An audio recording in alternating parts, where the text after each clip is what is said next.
Espace TV, le 22h.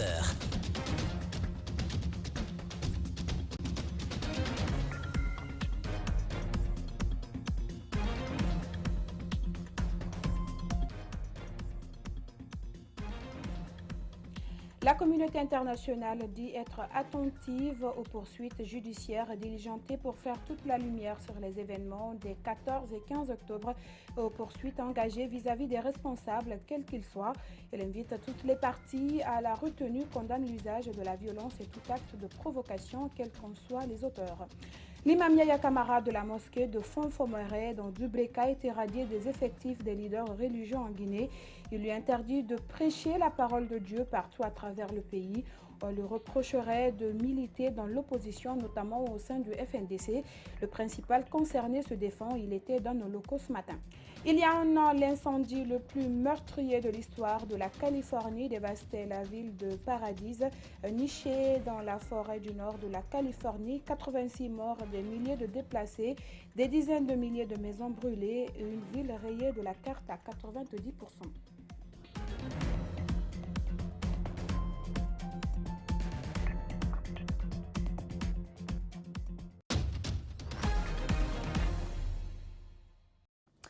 Mesdames et messieurs, bonsoir. On ouvre ce journal par cette brève. La marche du FNDC prévue pour ce jeudi est maintenue. La manifestation suivra le même itinéraire de la dernière mobilisation, c'est-à-dire du rond-point de la Tannerie à l'esplanade du stade du 28 septembre en passant par Bessia et Amdalaï. Nous apprenons qu'un important dispositif sécuritaire est visible depuis ce soir sur l'axe, la route Le Prince ainsi que sur l'autoroute Fidel Castro. Et par la même occasion, le système des Nations Unies, la délégation de l'Union européenne et les ambassades des États-Unis et de France en République de Guinée, dans un communiqué conjoint, disent être attentives aux résultats des procédures judiciaires diligentées pour faire toute la lumière sur les événements des 14 et 15 octobre et aux poursuites engagées vis-à-vis des responsables, quels qu'ils soient. Elle invite toutes les parties à la retenue, condamne l'usage de la violence et tout acte de provocation, quels qu'en soient les auteurs. Elle exhorte les responsables à privilégier une gestion adaptée des manifestations publiques par les forces de l'ordre. L'édite mission invite plutôt à la reprise du dialogue entre tous les acteurs politiques dans un esprit de responsabilité et d'apaisement. Au lendemain des violences enregistrées à Bambeto, le gouvernement guinéen a rendu public un communiqué dans lequel il a établi un bilan et annoncé que les morts enregistrés ne l'ont pas été dans le périmètre des accrochages. Et cette déclaration est une insulte à l'endroit des Guinéens.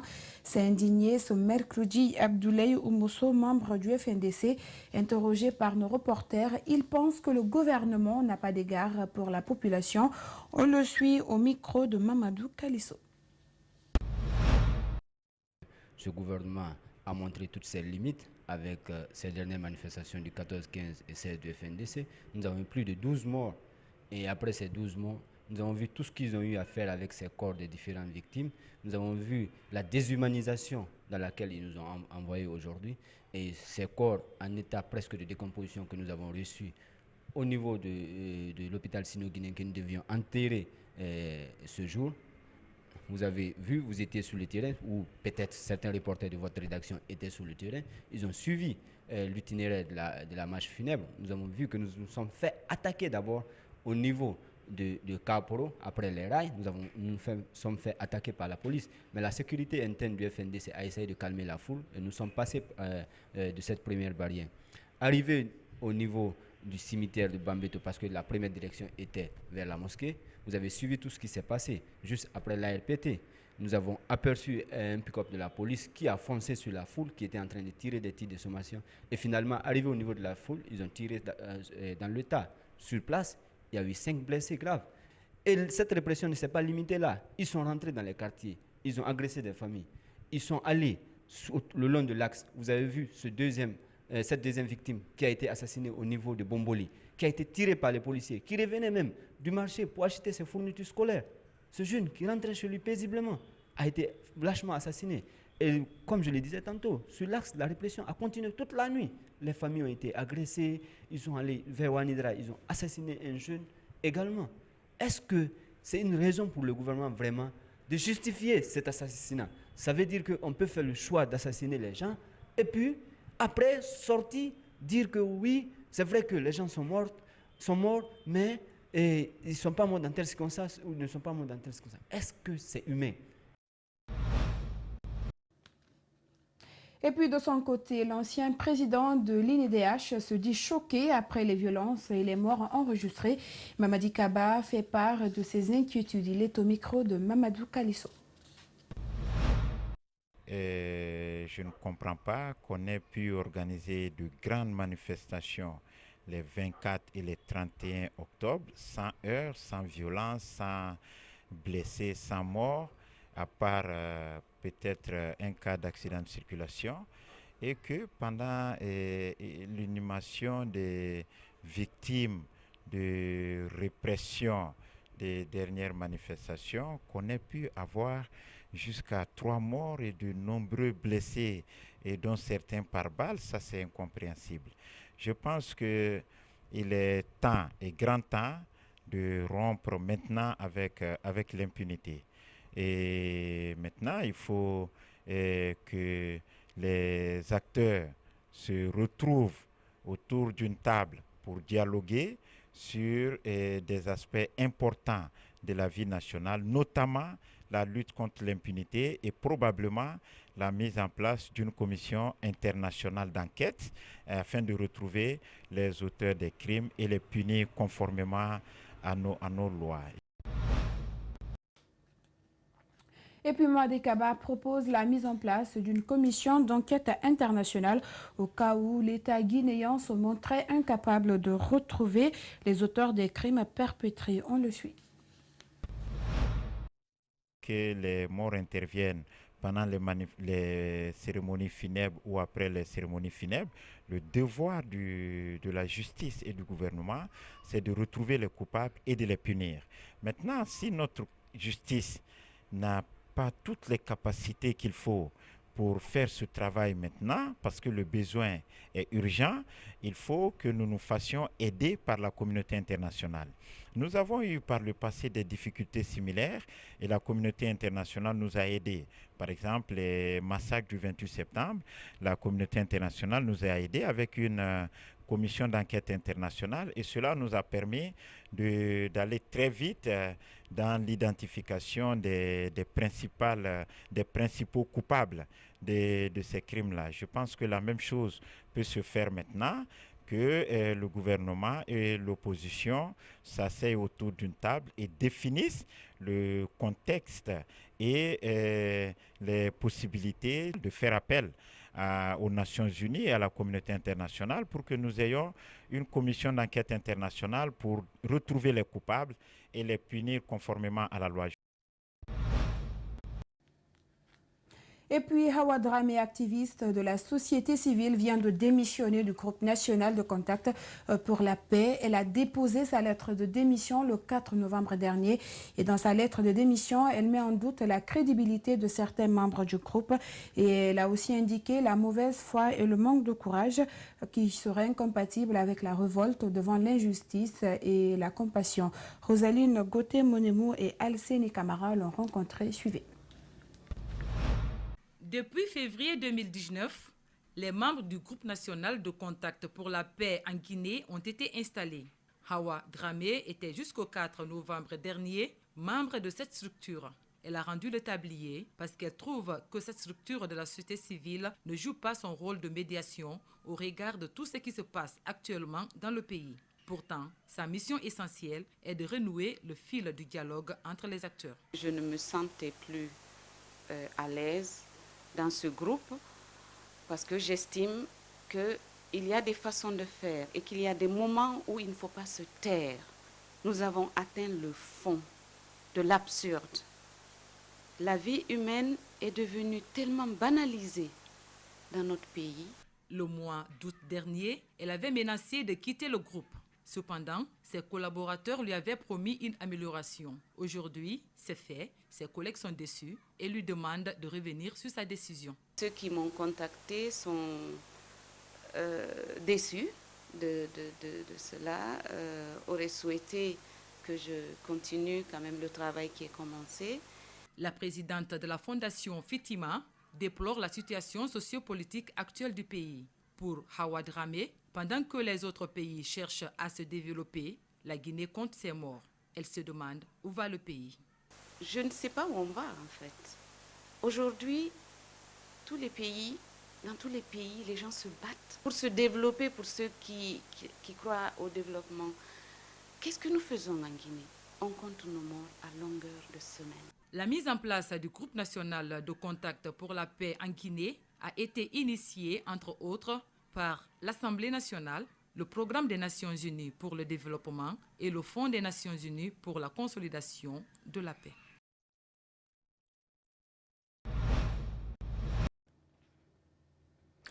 Et puis, comme je vous l'annonçais dans les titres, l'imam Yahya Kamara est interdit de parler au nom de l'islam en public sur l'ensemble du territoire national. Il a été radié par le secrétaire général des affaires religieuses pour faute lourde. Et selon l'imam de la mosquée de Fonforêt dans Dubreka, cette décision serait liée au soutien qu'il a apporté au FNDC. Et là, Yahya Kamara est au micro d'Alseni Bari et de Yacouba Traoré. C'est le problème des troisième mandats là. Comme j'ai dit, je ne suis pas là-dedans, on m'a radié à cause de ça. Tout problème tourne autour de ça. J'ai parlé publiquement, le problème des troisième mandat, nouvelle constitution d'abord, c'est un faux débat. Pourquoi nouvelle constitution? Pourquoi? J'ai parlé ça publiquement, le secrétaire général, il a vu le vidéo là, il a dit, je suis radié dans ma fonction imam. Quelle est votre position par rapport à la loi? Je ne suis pas là-dedans. Je ne suis pas là-dedans. C'est un faux débat. Pourquoi nouvelle constitution? La constitution depuis 2010, constitution guinéenne n'est pas bonne. Pourquoi constitution jusqu'à aujourd'hui? Pourquoi?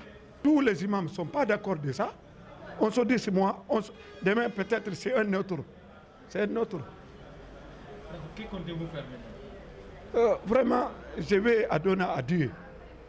Le secrétaire général, on se dit, il a fait ça, mais tout le monde parle de, il a fait un mauvais choix. Je suis membre de FNDC. Comment je ne suis pas imam? Si je ne suis pas imam, je suis un Guinéen. Ok? FNDC, c'est la défense de notre constitution. Et puis les côtes guinéennes sont menacées, s'étendant sur environ 300 km.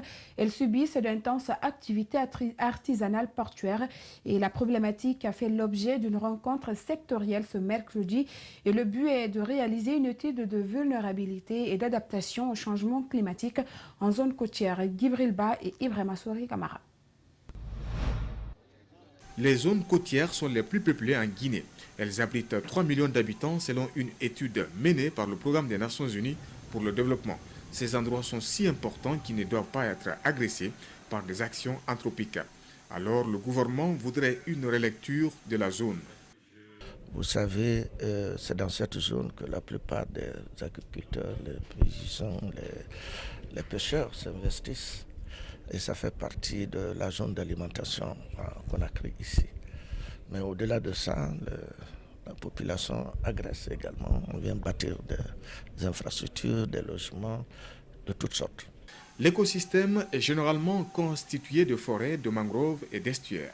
Face à la pression de ces ressources, des initiatives se multiplient pour appuyer les autorités guinéennes. Depuis 2017, à la suite des différentes COP et des engagements internationaux, l'action se focalise sur la mobilisation des communautés, les consultations avec elles et voir comment on peut renforcer les stratégies qui sont déjà mises en place. Pour cerner le phénomène de dérèglement climatique, l'équipement adéquat des stations météorologiques dans les îles s'avère indispensable selon ces spécialistes.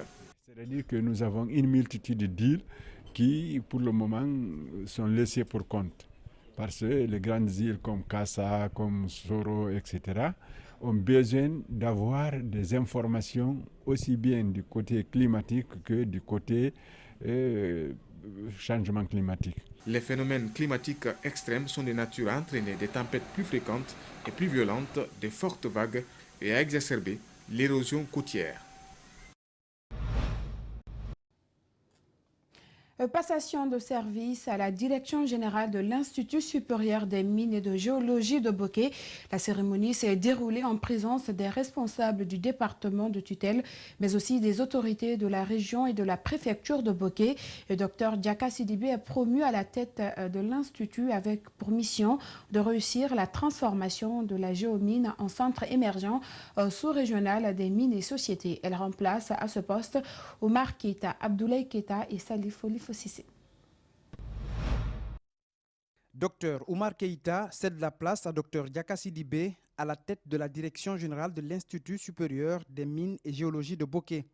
Après 2 ans de service, le DG sortant cite quelques acquis de sa gestion. Sur le plan de l'administration, nous avons procédé à la redynamisation de l'administration par l'achat de 4 voitures 4x4 pour les membres de la direction générale, la nomination des jeunes cadres à des postes de responsabilité, l'achat de climatiseurs pour tous les bureaux, la fourniture des outils informatiques pour tous les services, ordinateurs, imprimantes, etc.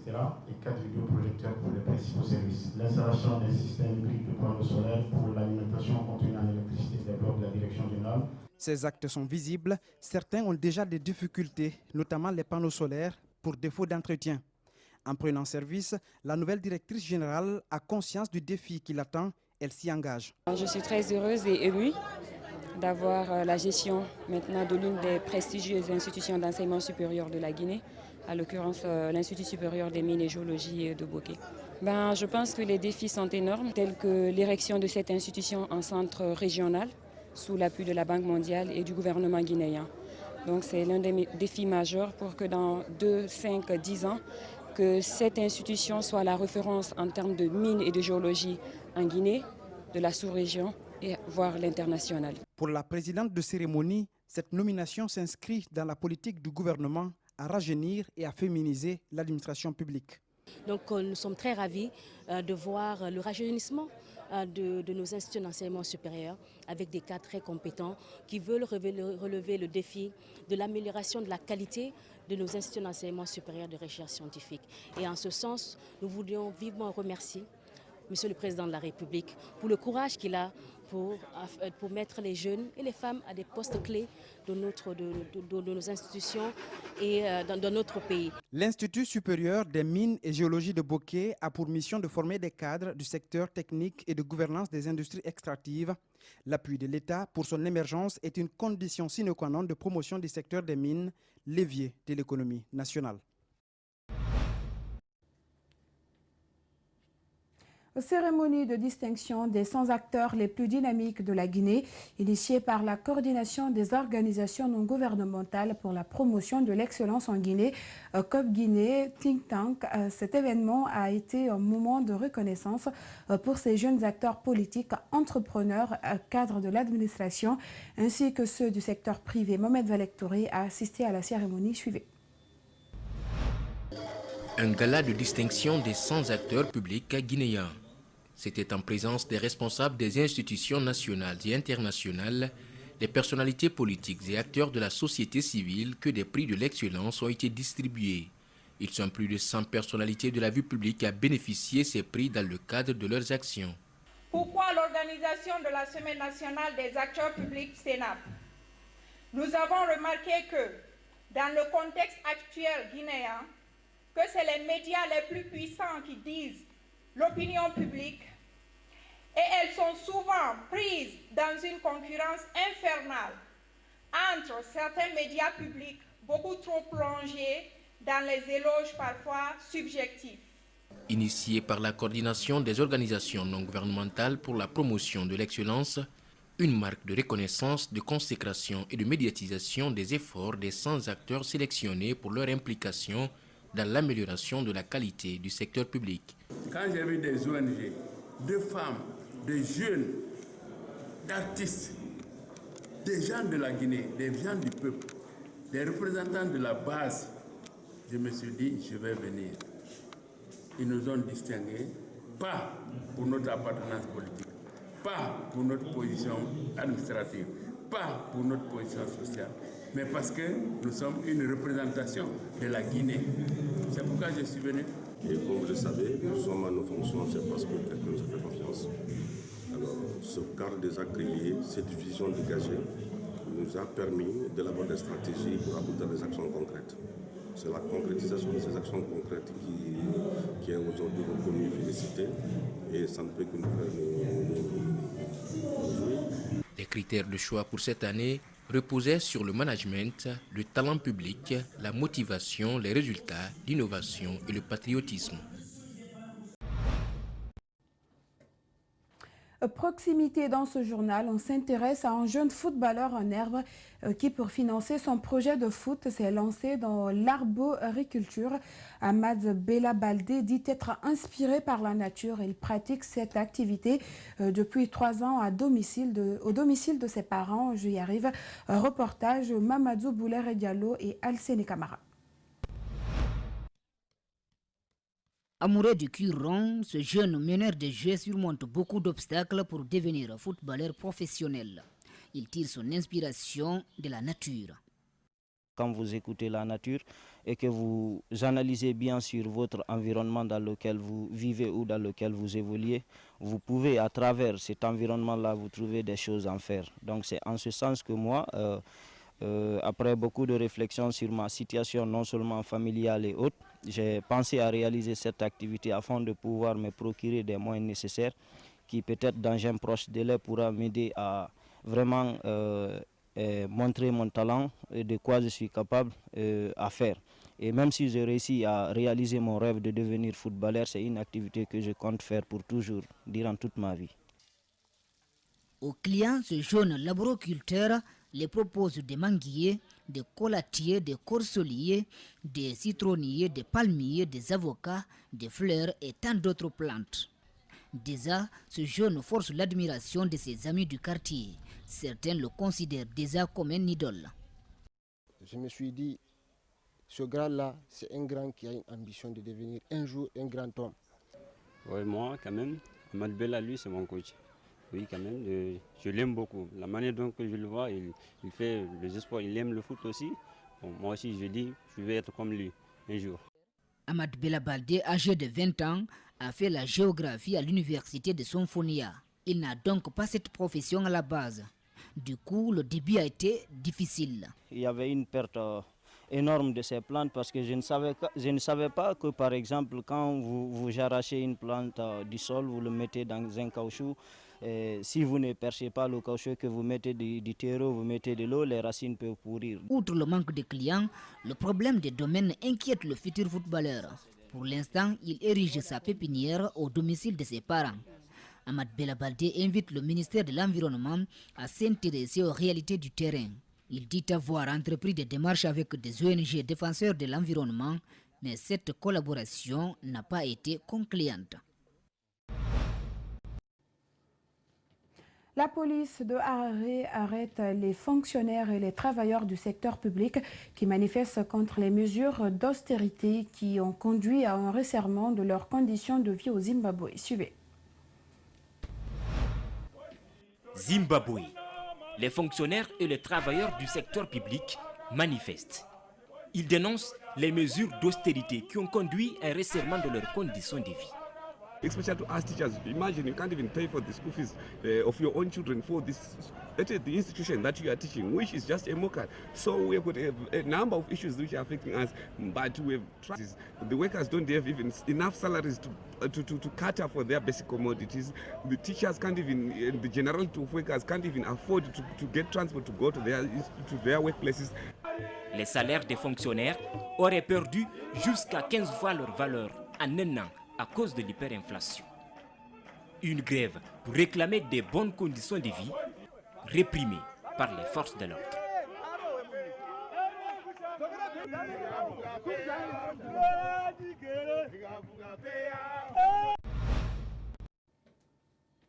Il y a un an, l'incendie le plus meurtrier de l'histoire de la Californie dévastait la ville de Paradise, nichée dans la forêt du nord de la Californie. 86 morts, des milliers de déplacés, des dizaines de milliers de maisons brûlées et une ville rayée de la carte à 90%. Aujourd'hui, 4000 habitants sont revenus avec la ferme intention de reconstruire. C'est un reportage de nos confrères de l'AFP. Quelques coups de pelle le début d'un chantier colossal. Kevin et son fils Levi, 8 ans, reconstruisent eux-mêmes leur maison à Paradise, détruite il y a 1 an par les flammes du campfire.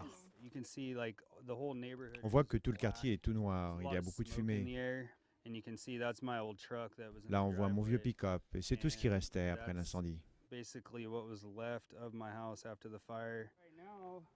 La propriété de Kevin a été nettoyée des débris de l'incendie grâce aux aides d'urgence et aux assurances.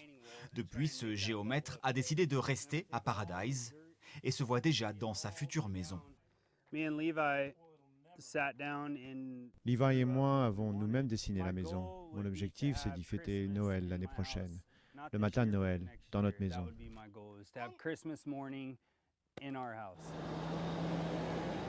Comme Kevin et son fils, 4000 habitants ont choisi de revenir, avec la ferme intention de reconstruire. 1 an après l'incendie qui a tué 86 de ses habitants, Paradise retrouve le sourire, à l'image de la maire de la ville, qui espère accorder 500 permis de construire par an. Cela ne va pas se faire en une nuit. Nous serons une jolie petite ville de 5000 habitants dans 1 an et demi, et nous continuerons à grossir. Mais nous étions 26 000. Cela va prendre du temps. À Paradise, 90% des maisons ont disparu, laissant de longues étendues de terrain vide, bordés de pins calcinés, mais toujours debout. Des arbres morts qu'il faut désormais abattre. À la tronçonneuse, Mike est navré par l'ampleur de la tâche. Selon lui, 300 000 arbres ont brûlé. Cet arbre est mort pendant le campfire. Si vous regardez autour, la plupart de ces arbres sont morts. Dans certains endroits, 100% des arbres ont brûlé. D'après les experts, il faudra 10 ans pour reconstruire les maisons, les infrastructures, pour finir de déblayer. 10 ans pour que Paradise renaisse de ses cendres et efface les traces de l'incendie du 8 novembre 2018. Et du sport pour clore ce journal, l'Union des fédérations de football ouest-africaine UFOA Zone A a procédé ce mercredi 6 novembre à Conakry au tirage au sort du tournoi des moins de 20 ans prévu en Guinée du 24 novembre au 8 décembre 2019. Le pays organisateur, la Guinée, est dans la poule A en compagnie de la Mauritanie, du Sénégal et de la Sierra Leone. Reportage Moussa Kampossouma et Amara Alex Silla.